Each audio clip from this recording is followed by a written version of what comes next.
এদিকে চট্টগ্রাম বিশ্ববিদ্যালয়ের পঞ্চম সমাবর্তনে প্রধান অতিথি হিসেবে যোগ দেবেন প্রধান উপদেষ্টা ডক্টর মোহাম্মদ ইউনূস। এ নিয়ে আরও জানাতে বিশ্ববিদ্যালয় প্রাঙ্গণ থেকে যুক্ত হয়েছেন সহকর্মী হাসিব বিল্লাহ।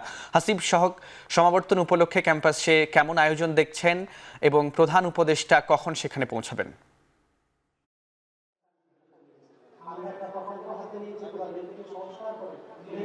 ফরহাদ, প্রধান উপদেষ্টা আর 1 ঘন্টা পর অর্থাৎ 2টায় এই সমাবর্তন অনুষ্ঠান স্থলে আসবেন এবং সেখানে তিনি অতিথি হিসাবে যোগ দিবেন। তিনি মূলত এই অনুষ্ঠানের প্রধান অতিথি।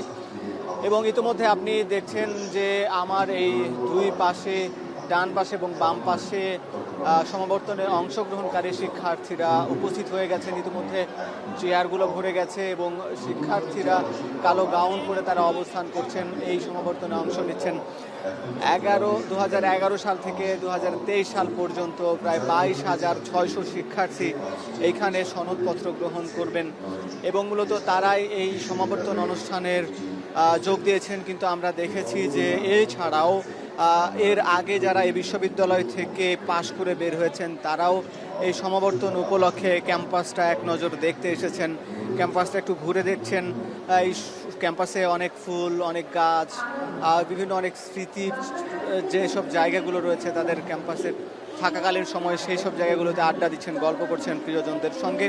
এদিকে তারা যেমন বাইরে রয়েছেন পূর্বের শিক্ষার্থীরা, কিন্তু ভিতরের শিক্ষার্থীরা এখানে উপস্থিত হয়ে অনেক গরম, এই তীব্র গরমের মধ্যেও তারা মূলত অপেক্ষা করছেন ডক্টর মোহাম্মদ ইউনূসের জন্য, যিনি প্রধান উপদেষ্টা অন্তর্বর্তীকালীন সরকারের গণঅভ্যুত্থানের পর তিনি দায়িত্ব নিয়েছেন, বাংলাদেশকে পরিচালিত করছেন। ঠিক একই সঙ্গে তিনি নোবেল বিজয়ী অর্থনীতিবিদ। বাংলাদেশে এমন কোনো সমাবর্তন অনুষ্ঠান যেখানে নোবেল বিজয়ী একজন অর্থনীতিবিদ এখানে সমাবর্তনে বক্তব্য দিবেন এবং একই সঙ্গে এই চট্টগ্রাম বিশ্ববিদ্যালয়ের পাশেই ডক্টর ইউনূসের বাড়ি, তার জন্মস্থান।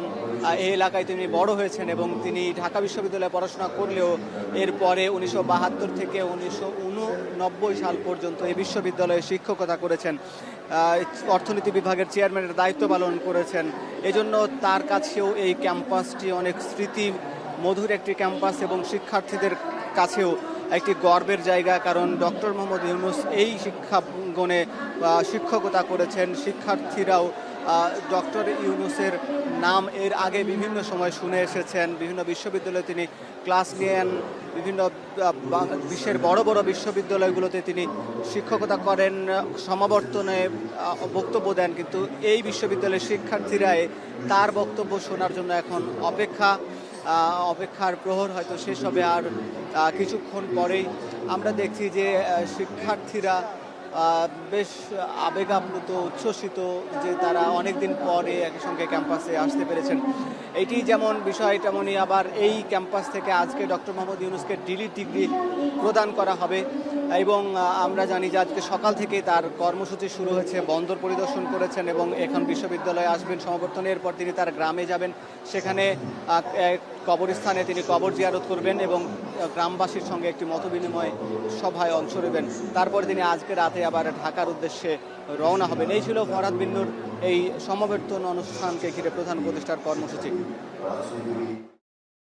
চট্টগ্রাম বিশ্ববিদ্যালয়ের পঞ্চম সমাবর্তন উপলক্ষে সেখানে নানান আয়োজন নিয়ে জানাচ্ছিলেন সহকর্মী হাসিব বিল্লাহ।